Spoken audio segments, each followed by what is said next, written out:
Hi guys! Magandang gabi! Welcome back po dito sa Gandara SIU channel for Showbiz Update. Ang tatalakayin nga natin ngayon at pag-uusapan mga kakimpaw ay pumapatungkol nga po dito sa isa na namang mainit na usapin sa social media po sa mundo ng Kimpaw Lanchas. Paano ba naman kasi ni Paolo Avellino ay very protective po sa kanyang prinsesa. And wala na nga pong iba kundi si Kim Chu. Natutuwa nga po ang mga fans dahil alam niyo naman may banta po sa buhay ni Chinita Princess, pero mukhang mas lalo pong naging maingat si Paolo Avellino and protective kay Chinita Princess. And syempre, ang plano ng Kim Pao sa 2027. So may kumakalat na balita ngayon mga kakimpaw. So tara't pag-usapan natin yan at alamin. Pero bago po tayo magsimula, sa mga hindi pa po nakaka-subscribe sa ating channel, pakiclick lang po tayo na ating subscribe button at notification bell na nandiyan sa baba para mag-updated po kayo at ma-notify tuwing may bago tayong chika at balita hingga sa Kimpaw. Maraming salamat! So ngayon naman, dumako po tayo at pag-usapan ang atin pong mga comment na napiling basahin. Wala po sa ating mga subscribers ngayong gabi mga kakimpaw tungkol sa mga previous updates natin bilang pasasalamat sa walang sawang pagsuporta at pagtutok sa ating mga balita araw-araw. So narito nga ang comment ni Mr. Delita Cañete. Sabi niya rito, ako rin, Ma'am Day. Kay Kimi na lang ako ngayon. Dati kahit medyo alanganin ako kay Paolo because of Kim, nagkimpaw ako at binoto ko rin silang dalawa. Pero magbuhat nang nag-post si Paolo ng picture nila ni Maharot, biglang tumaas ang BP ko at nadagdagan pa.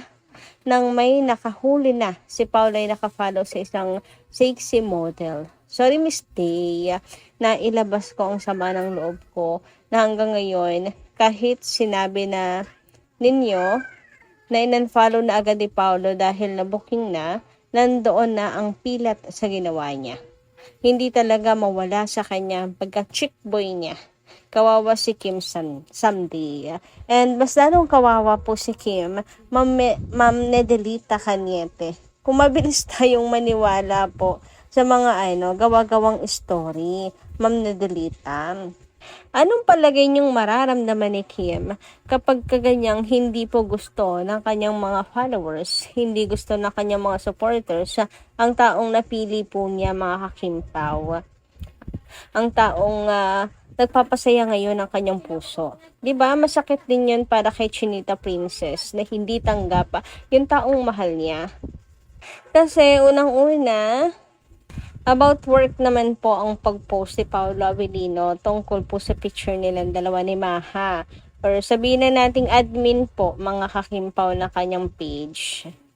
Hindi naman yun parang personal photo mga kakimpaw para i-flex ni Paolo Avellino.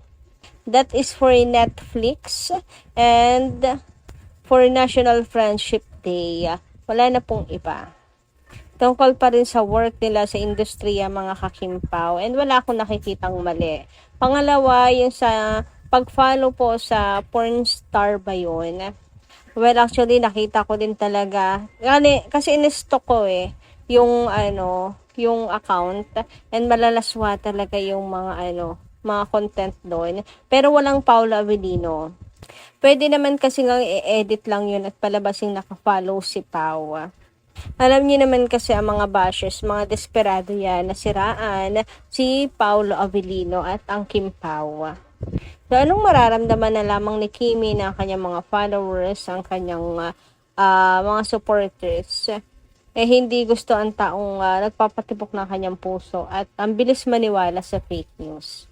Anyway, thank you so much pa rin po sa inyong comment, Miss Nedelita, at mabuhay po kayo. And ngayon naman, tumako tayo ngayon at pag-usapan ang mga nasagap nating chika ngayong hapon na to at unahin na natin pag-usapan nga ang tungkol dito sa movie nila Kim and Paolo Avellino kung saan napansin nga po nila ang kasama ng Kim Pao habang nagsushoot.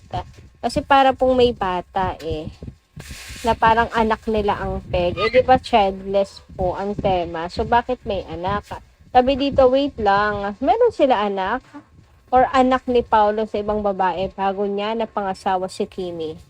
Haha, true to life story ba yung movie nila? Sobrang same lang, ha ha ha. Anyway, parang ang Kim Pao kasama si Aki.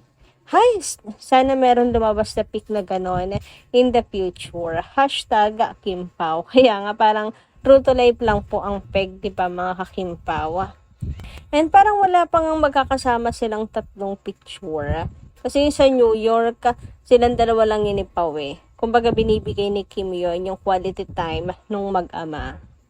Ang mga fans naman abroad ay very respectful mga ka-Kim Pao kung saan pag nakita nila magkakasama yung tatlo ay hindi na po pinipicturan for their privacy mga ka-Kim Pao. So, nakakatuwa but at the same time nakakapanghinayang din mga kakipi, no?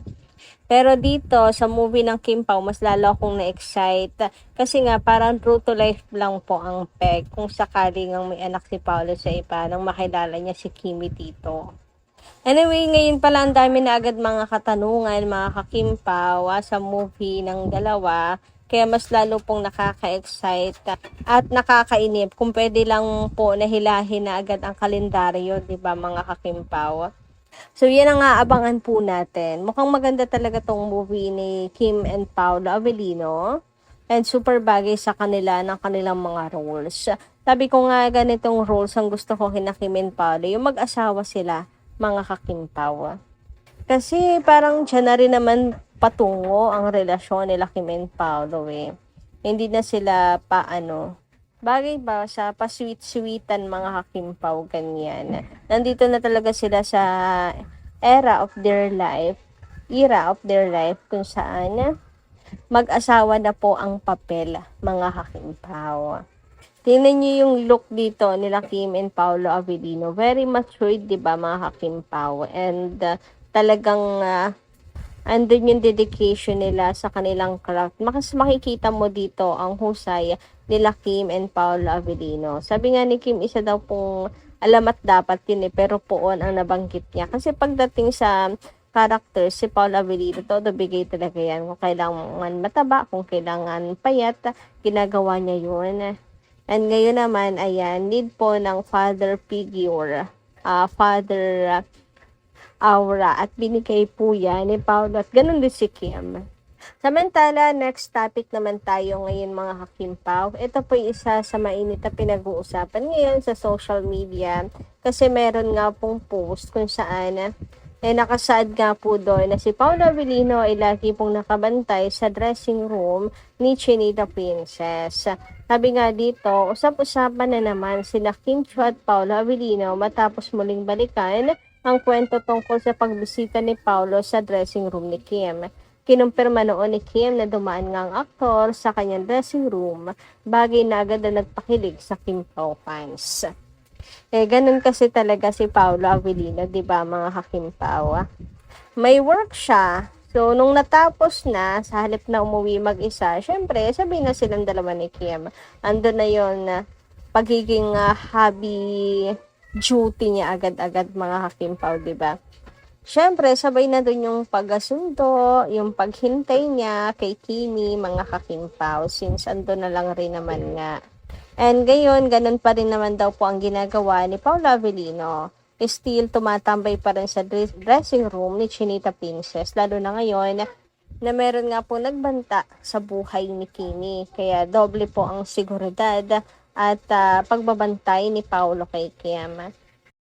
Sabi nga dito, marami ang Kim Pao fans ang kinilig sa bawat galaw at interaksyon ng dalawa backstage. May ilan namang masaya para kay Kim kung sino man ang nagbibigay sa kanya ng saya. Sa kabila ng mga hula tungkol sa kanilang love life, pareho namang nananatiling